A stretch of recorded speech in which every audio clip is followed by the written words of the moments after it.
Hello, everybody. It's Jeremy from Oak City Services again.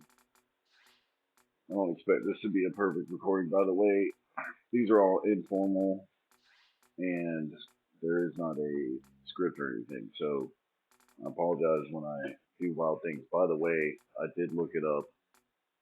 Bob's your uncle is a phrase that comes from the UK. There's an entire history about it. If you're interested, I knew the meaning that, like, there it is, or, it is this way. Um, I knew what it meant, but I had started using it because of influence from a person that I liked who had used the phrase. And I knew the meaning of it, but I didn't know that it came from the UK and that it has like this history behind it. That's not what this is about, so I'm not going to spend time on that. But I wanted to mention that because I mentioned that at the end of another thing that I had been saying about third party cloud solutions and third party password manager solutions. So, something I want to talk about now is that there are multiple dimensions to personal computing that if someone is just beginning to be tech minded or um, hasn't just slowed down and thought about considerations, just general considerations. So basically, what's being discussed is like digital lifestyle, personal computing, how to deal with devices, different things, how they relate to your life. It's a big deal for people living in contemporary times. In the past, it was other things more than it is this now. So these topics are actually important, in my opinion. I think they're more impactful than things that aren't being unpacked and talked about. As far as uh, what I mean is, I said that the opposite way that I meant it. What I mean is, these things need to be unpacked and talked about because the reliance on devices and technology has become so great that it's integral just as much as other utilities are at this point. When making a life financial decision, you've got categories of things that are important. And I appreciate my father for always pointing these things out. Well, you need shelter and you need food. So deal with that. You also need the ability to operate in the world around you. Um, so closely after those in contemporary society would be your ability to travel in some manner, some kind of vehicle, and the ability to communicate, your communication apparatus. Without these things, how are you going to reach out and network to another human in some capacity to gain an opportunity to have a job, to do things, to function? So, your internet service provider, even though it's not technically classed as a utility in some cases, is utilitarian. May not be regulated the same way the power of the gas company is, but it is a necessary component of modern life. In fact, when I visit the North Carolina coast now, there's several places where you cannot park unless you have a smart device in order to pay the parking toll. And in order to do this, you need to have an Android or iOS device. You need to have a pre-bought, pre. Uh, you need to have a lifestyle that's conducive to you being able to obtain one of these devices and utilize them in order to then expend more of your money to be able to park in this location. So it's not just a general rule set of regulation, it's a combined rule set of business and regulation. That's known as fascism. And I think that the understanding that you're in a technical situation and that to operate in this environment using the technology in a way that's rational is going to benefit you because the combination of a large company, in this case, two large companies, and a local regulation is such that you need to comply with both in order to park in this location. If you put your vehicle in this location, you don't comply with both of those things, you're not going to be able to park there. another service is going to be someone to tow you, and then you're going to have to pay fees to the regulators and that company. So you got a combination of regulators and companies on both sides of this equation, and this is just concerning trying to park at the beach. Okay, so think about the situation you're in and how important personal computing is. It's very important. So, the two main categories of concern that get raised at some point when interest is peaked in this direction are the concerns over security and privacy. Well, everybody wants to be secure, and at the same time, people want to be private. But the problem is when you're dealing with information, these ideas are opposing in the nature of how they achieve their goals. And you do have overlap in these goals. In some cases, being more private is the most secure option. It's the best way to be secure. In another scenario, being as transparent as possible and secure is the best option. Um, when it comes to information and the fact that this entire situation is predicated on the communication of information and what data is stored or collated as a result of those communications. These things have a profound impact in contemporary society now because your history of communication can build a set of data about you and identified with you as a person, which can be used against you in a court of law or for you in a court of law. And so I wanted to make this recording in order to bring up the general subjects and to explain in a simplistic fashion that you will see me advocate both for transparency and security as well as privacy and obscurity in different manners and in an overlapping fashion. And that's why I made this video in the personal computing playlist, is because I want this explainer to be here because in the future, if I do get time, and I hope to, I will be able to go down the trail on both of these subjects. There will be cases where there is overlap because, again, like I said, sometimes the greatest thing you can do for your personal security is be more private. Sometimes the greatest thing you can do is be more transparent.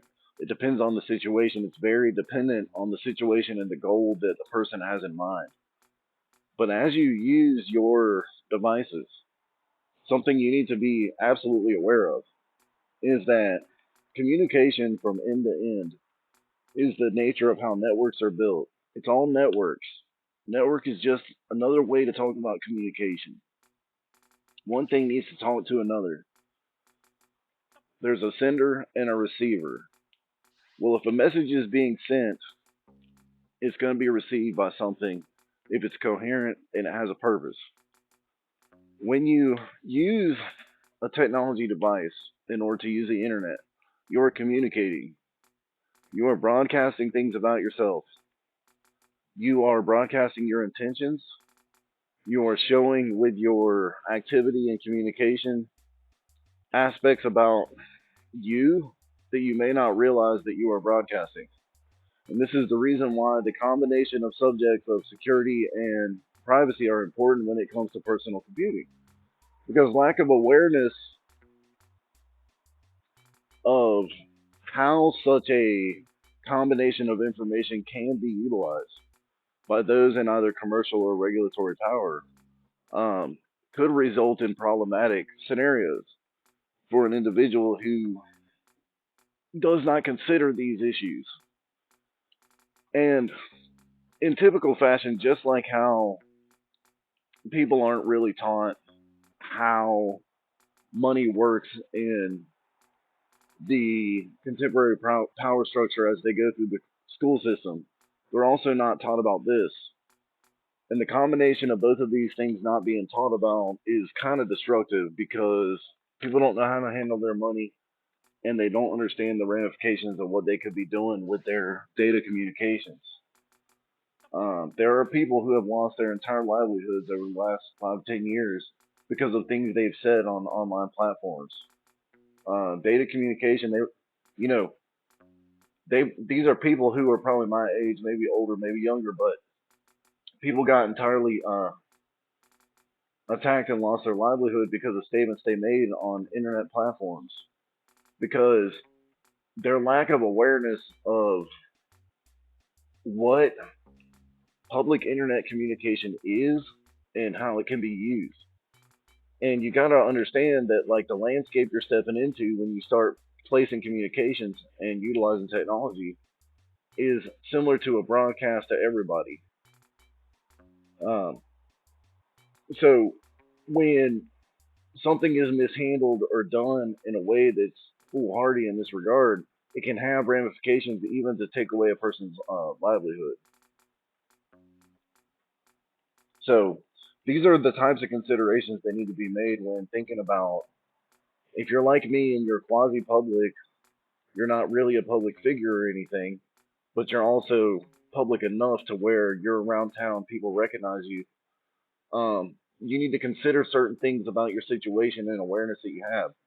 If you're somebody who's very reclusive and private, okay, fine. What are all the reasons for what you're doing with your communication? If you don't think about this now, somebody else will. And if you're foolhardy about it and you have some kind of ulterior motive, you need to understand that, like, certain aspects of how data works are not like a question of if it will be figured out. It's more of a question of when and in what manner. And it all depends on the level of activity and awareness that is caused in order to pique interest of people. So everything is driven by people. But the point just being that if you are a person who is using the technology without consideration of these things, please slow down and start to consider them.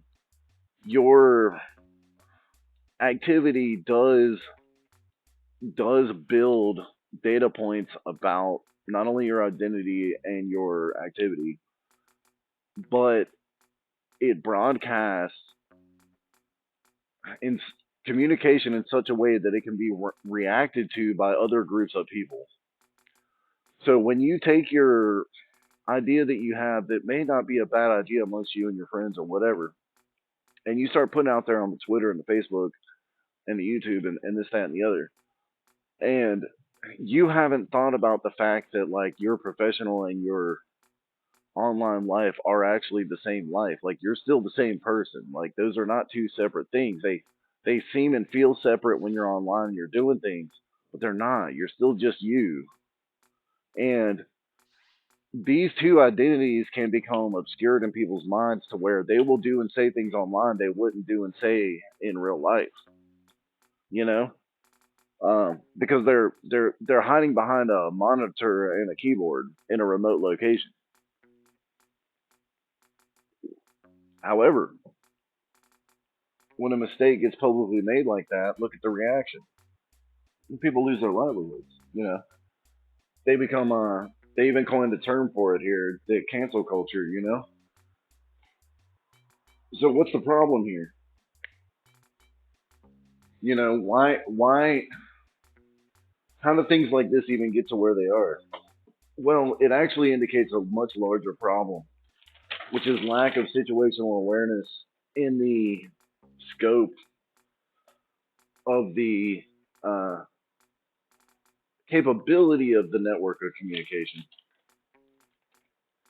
I mean, this is like a wordy kind of way to talk about it, but it shows that people lack general awareness, which actually makes us targets. And this is part of the reason why, even though you have this vast apparatus of this combination of these corporate and regulatory entities who are able to enforce that you acquiesce to both to park at the beach, they also can't protect the common citizen from a scammer phishing them through an email scam from a faraway country and taking all their money, is because of lack of awareness of these topics. So the same vast apparatus that has the ability to fight against high level threats and um, multi-level attacks of all types of technological nature also has an issue, which is that it has not educated the common person about the issue this can cause. So you become targets. You become soft targets to all the bad actors on the network because you're constantly broadcasting your lack of awareness and that you have no clue what you're doing in the realm that you're in. You're like a guy walking into the bad section of town and trying to pick a fight with the first guy that looks at you wrong, and you have no idea what's going on, and how well that turns out is highly questionable. Um, and so I would just say that, like, for the casual end user, none of this matters. There's no activity they're doing that is going to raise awareness of anything, not the corporate uh, or regulatory apparatus or the bad actors. So for most people, these topics become a point of interest and hobby, an enthusiast topic, because, and that's actually my hook into it. There is no activity which needs to be obscured, yet understanding how it works is of importance. Enjoying the perceived benefit is important. Understanding, like, how does it operate? Well, there's a lot of different topics I'll go over in the future concerning these. For example, there's a vast array of different considerations that need to be made when using VPNs. VPN is a topic people bring up all the time. Virtual private network. You need a VPN, be private, do this, do that. Well, there's a lot of considerations that need to be made when selecting and using something like a VPN.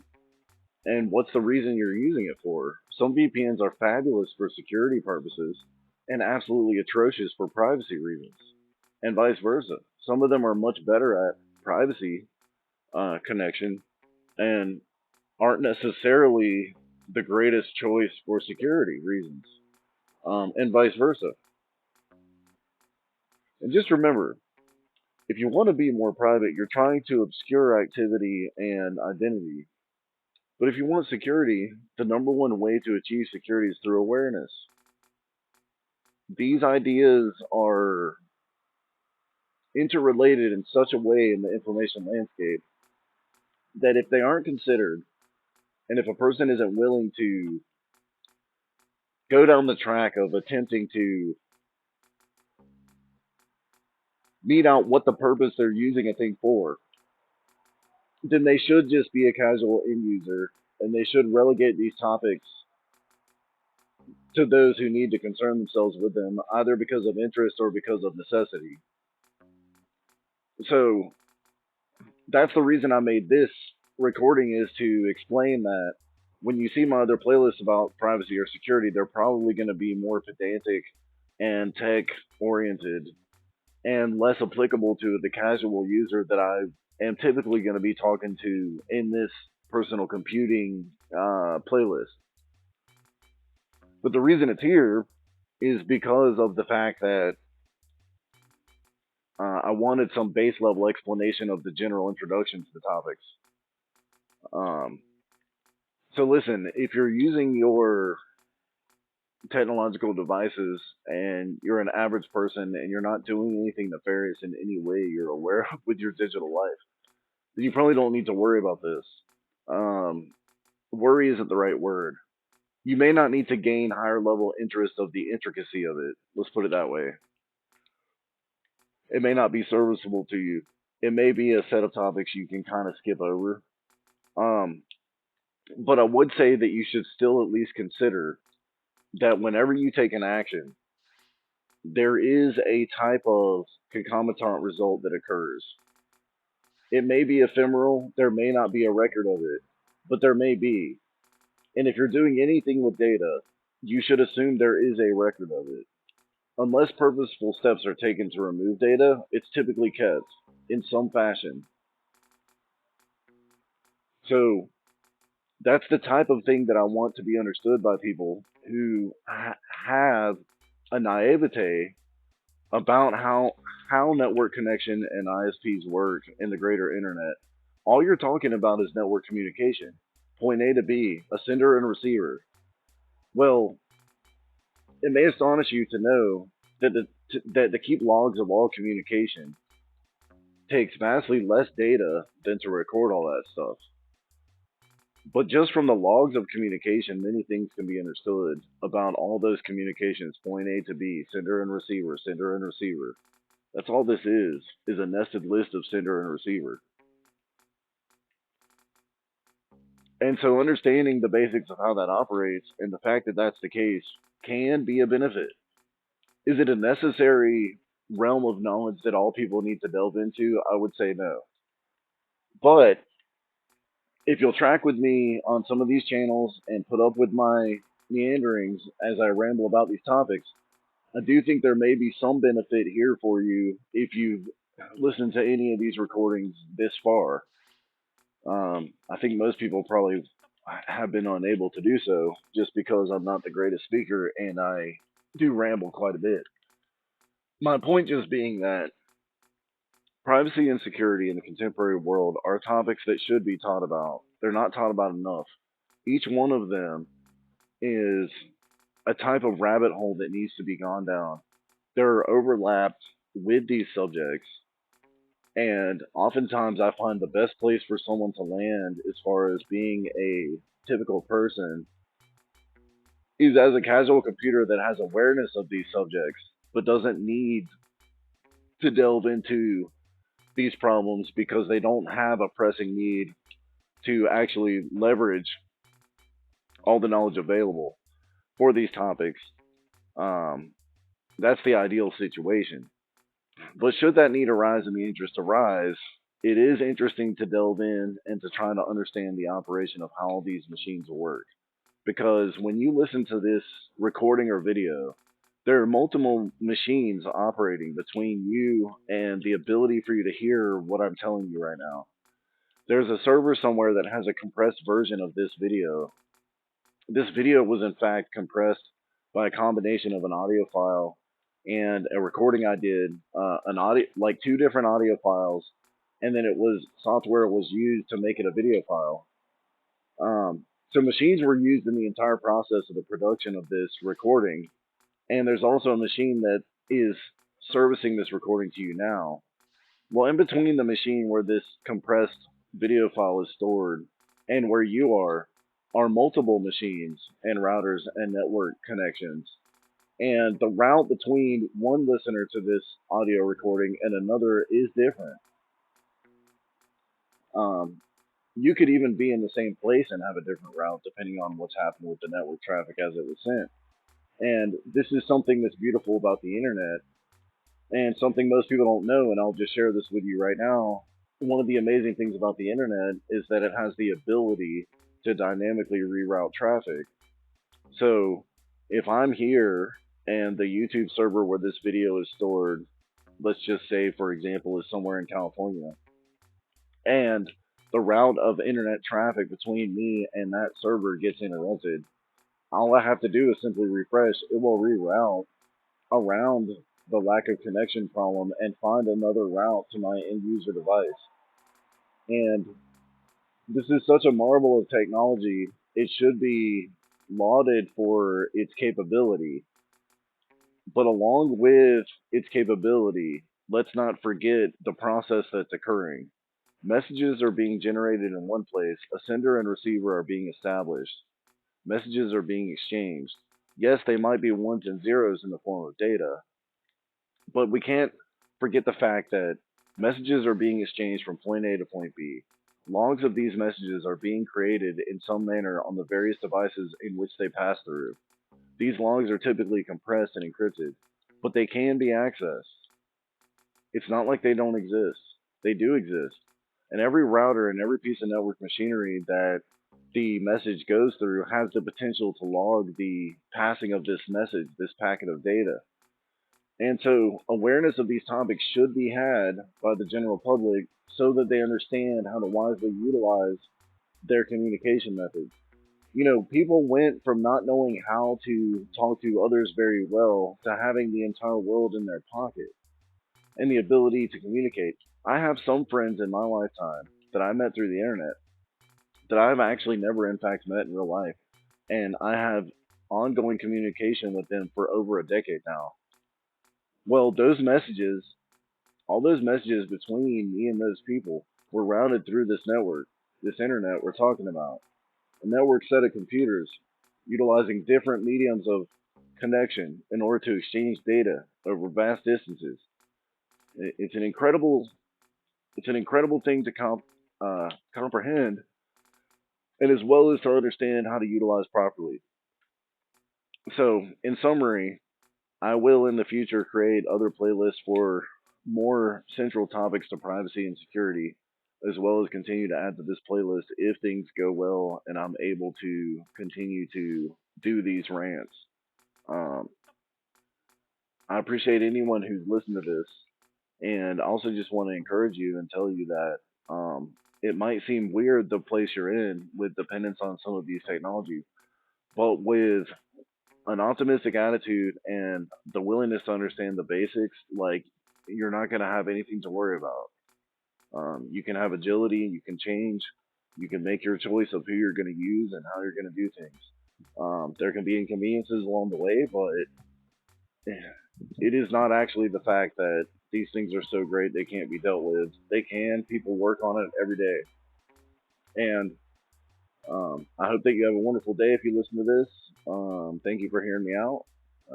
I don't do the best quality recordings and I don't script everything, so I apologize for my rambling and things of that nature. But thank you for hearing me, and I look forward to putting more information on the channel when I can.